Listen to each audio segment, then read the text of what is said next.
שמי סיגל, אני מנהל השיווק של המכללה האקדמית בווינגייט. המכללה קיימת כבר מ-1944. אנחנו מכשירים אנשי מקצוע בתחום החינוך, ההוראה לספורט, מדריכים, מאמנים, במגוון מאוד רחב של תחומים.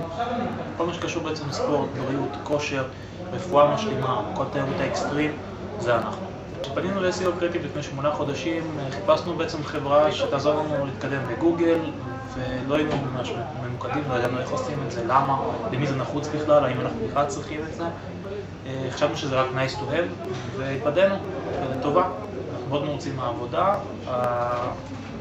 התחום היחיד שפנינו אליו הפך למגוון מאוד רחב של תחומים, ואנחנו מרוצים. כשפנינו ל-SEO קריאיטיב חיפשנו בעצם רק חברה שתעזור לנו להתקדם בתחום האורגני בגוגל. לשם זה פנינו אליהם, ותוך זמן מאוד קצר קיבלנו ייעוץ מאוד מקצועי, מאוד מקיף. פנינו לאפיקים רבים נוספים, מה שבא בסופו של דבר יצא מאוד מוצלח. ב8 חודשים שאנחנו עובדים SEO קריאיטיב, אני מאוד מרוצים בשיתוף הפעולה מאנשי מקצוע שמביאים אותנו צמוד, כל אחד בתחומו, בתחום המקצועי שלו. אנחנו בעצם נכנסנו לאפיקים שלא היינו בהם מעולם, גילינו עולמות חדשים, שיטות חדשות לשיווק אינטרנטי, וזה מאוד סייע לנו במיוחד בתחום הנישתי שבו אנחנו נמצאים.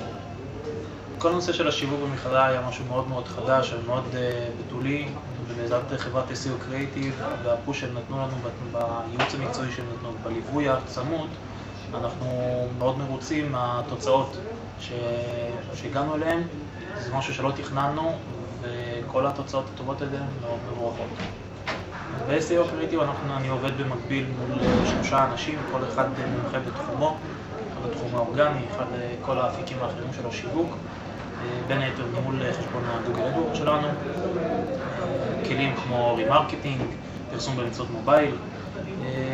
יש אנשי מקצוע רלוונטיים לכל תחום, מה שבעצם מסייע להתמקצע בתחומים הרצויים לנו, ובעצם להגיע לתוצאות הטובות שהגענו אליהם. מאוד נעים לעבוד מול אנשי הצוות של SEO קריאיטיב, כל אחד הוא מקצועי בתחומו ולכן הוא מתרכז רק בתחום שלו ומתייחס אליו כאל הפעילות היחידה שהוא עושה מול הלקוח. והשפה היא שפה מאוד פשוטה, בלי מושגים מקצועיים שמסרבלים אותם, אנחנו מבינים אחד את השני מאוד פשוט, וזה מה שעושה את העבודה לקלה יותר ומקצועית יותר. לכל אחד שרוצה לקדם את העסק שלו, לבחור ב-SEO קריאיטיב, חברה מאוד מקצועית, מאוד איכותית, והתוצאות מדברות בעד עצמן. מאוד ממליץ.